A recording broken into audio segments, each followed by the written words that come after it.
visit healthquestradio.com. Now, from the Signature Bank Studios. Only the biggest stories, only the biggest guests, and only the biggest opinions. This is AM 560, The Answer. Top of the morning, Dan Proft here. Kendall Tights is a investigative reporter for Defending Education. And she has happened upon some newly minted propaganda from the National Education Association, the teachers unions, NEA, NFT, you know, that human shrew, Randy Weingarten.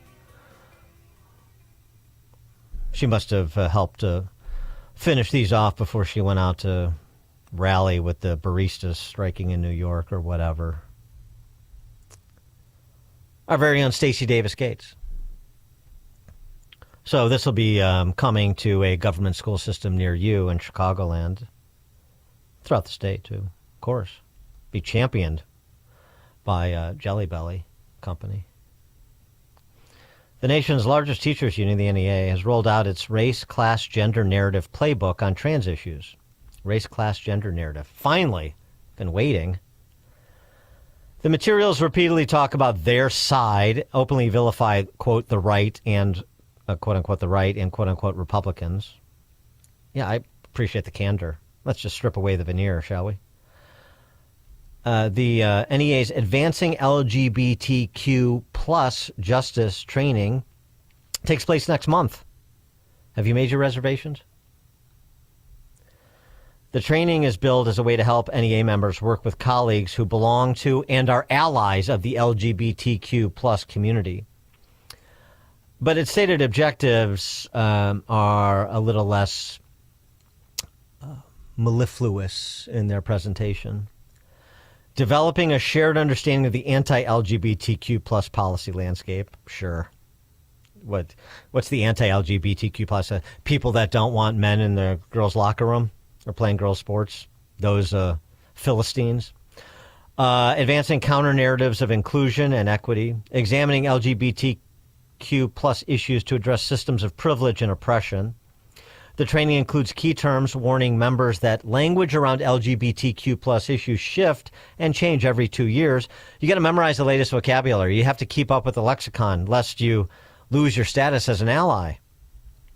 The glossary includes a long list of gender and race-related vocabulary, including a section on pronouns, which the NEA calls, quote unquote, essential. They even say asking for someone's preferred pronouns is now offensive because pronouns are no longer preferred. Okay? Did everybody get that? Asking for preferred pronouns, that is offensive. There's no such thing as a preference. They're just pronouns. So please update your glossaries accordingly. A training document on transgender youth states that, quote, the right has exploited ignorance to advance anti-trans attacks that sabotage progressives.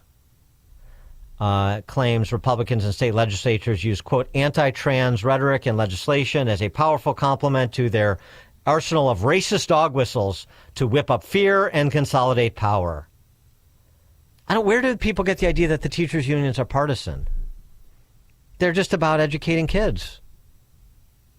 The union then promotes the race-class narrative, which it says will tell a convincing story of our opposition uses strategic racism and transphobia to harm us all.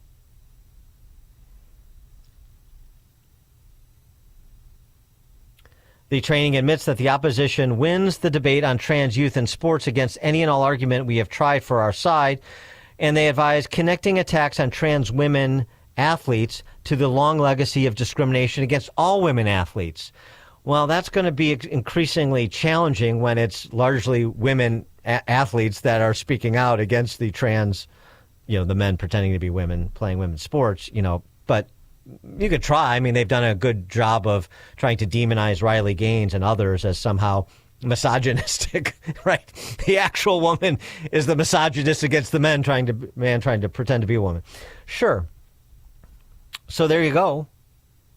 Oh, in a related story, since the teachers unions control government schools in this city, region, state, country. And this is from the New York Magazine. So, please share with your friends. It's not from some right-wing outlet that, obsesses about test scores and performance and remediation at the collegiate level and all the things we talk about in this program. New York Magazine, Andrew Rice writing, last winter, the federal government released the results of its semi-annual reading and math test for 4th and 8th graders, assessments that are considered the most authoritative measure of the state of learning in America, in American elementary and middle schools. In nearly every category, the scores had plunged to levels unseen for decades. Plunged to levels. That means down. Reading test, 40% of 4th graders, 1/3 of 8th graders perform below basic, which is the lowest threshold. We're not even talking about proficient. Below basic. 40% of 4th graders, 1/3 of 8th graders. In a system nationally that sports 50 million kids. Is that a big problem? A separate assessment of 12th graders conducted this past spring, the first since schools were shuttered by the COVID pandemic, yielded similarly crushing results. Many graduated from high school without the ability to decipher this sentence. How can I assume that? The test asked them to define the word decipher, and 1/4 of them got it wrong. How does that portend for the body politic making better choices when it comes to our elected representation? In the representations, I guess, in the halls of power, nationally, state level, locally. Somebody mentioned, I think it was Jim Urio yesterday on the show, that, Idiocracy, that Matt Judge movie, wasn't so much a parody as it was a piece of art that foreshadowed what was to come. For more on this topic and related matters when it comes to educating the Utes, pleased to be joined by Robert Enlow. Robert is the president and CEO of EdChoice. Robert, thanks for joining us. Appreciate it. Thanks for having you, and I'm sorry to hear yet again how the test scores have continued to plunge. Yeah, but you're not surprised. Before we get to the changes that are being made at the federal level in terms of in terms of the sort of authority over resources and programming as it pertains to K through 12. I mean, just sort of your comment as somebody who's been in the school choice movement for many moons on the state of school choice and in the context of the larger state of K through 12 education, because I mean, there's a lot of bad news at the macro level, but at the micro level in many states, there is some real good news because of the advance that school choices programs have made. Yeah, if the traditional school system is going through a really bad patch right now, parental school choice is experiencing a renaissance like we've never seen before. 19 states in the last 5 years have passed universal programs where every child is eligible. You've got a growth in the school choice of 25% year over year.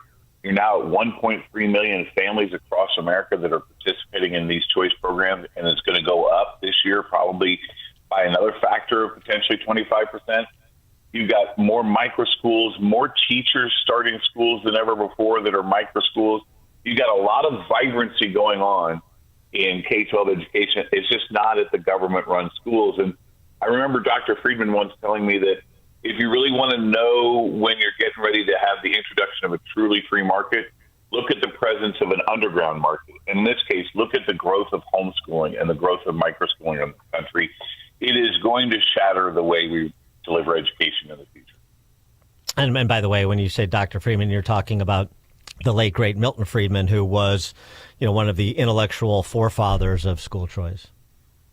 Yeah, and I always forget, he is the founder of our organization, and I got to know him the last decade of his life. And so Milton Friedman is definitely the archetype of the modern school choice movement, and I think he'd be much happier with where we are today with school choice than when he passed in 2006. Now, the Trump administration is not done as much as it maybe we would have liked, but it certainly advanced the flag for school choice, how it could in the big, beautiful bill, how it could politically. And you make the point that the DOE, Department of Education, outsourcing some of its programs to other agencies is another positive move. Can you provide some detail on that? Yeah, I appreciate it. So, look, I think the Trump administration is continuing its efforts to reduce bureaucracy, increase choices, and return power to states. And the latest thing they're doing right now is they're basically saying, look, why does the Office of Elementary and Secondary Education, with its $28 billion budget, which is basically just a pass-through, why do we need to have a whole bureaucratic arm for that when it used to be over at Department of Labor? Why don't we just send it back there? And I think that's a brilliant move in many ways, because if you're in a state, even in Illinois, I guarantee you your educators are talking about connecting K-12 to the workforce. That's a great move to do so at the federal government. So we like what they're doing is they're developing interagency agreements where they're moving Office of Elementary and Secondary Education and some of the post-secondary work over to labor. They're moving foreign languages over to state. They're moving other things to the interior or to HHS. And so the Department of Education is the work is not being eliminated. Just sort of the move of having a major bureaucracy is being eliminated. Sort of right, doing through the back door what it can't necessarily get done through the front door, which is to dissolve the Department of Education altogether, because that requires congressional authorization. Yeah, you've got to have Congress. And I think what they're trying to do is prove some proof points about why this makes some sense. And look, the American public want, in our polling at EdChoice, is clear. They want the functions of the departments to continue, but they don't think the federal government should play a major role. Like, for example, when you ask the whole public, should the federal government take a major or minor role in providing funding for students with disabilities, they say it should play a minor role and just provide the funding, not a major role and do all of the bureaucracy. Right, and there were some concerns initially, particularly among parents of children with disabilities, that there was going to be cuts in IDEA funding and things like that. And of course, that was never true, and it still isn't. It's just being, as you are describing, with respect to that $28 billion budget that was in DOE, it's just being moved around. So you're funding the actual program at the local, state and local level rather than funding a bureaucracy at the federal level. That's right. And the one thing that the shutdown showed us is that K-12 schooling didn't shut down at all when the federal government shuts down, showing that it's primarily a state function and not a federal function.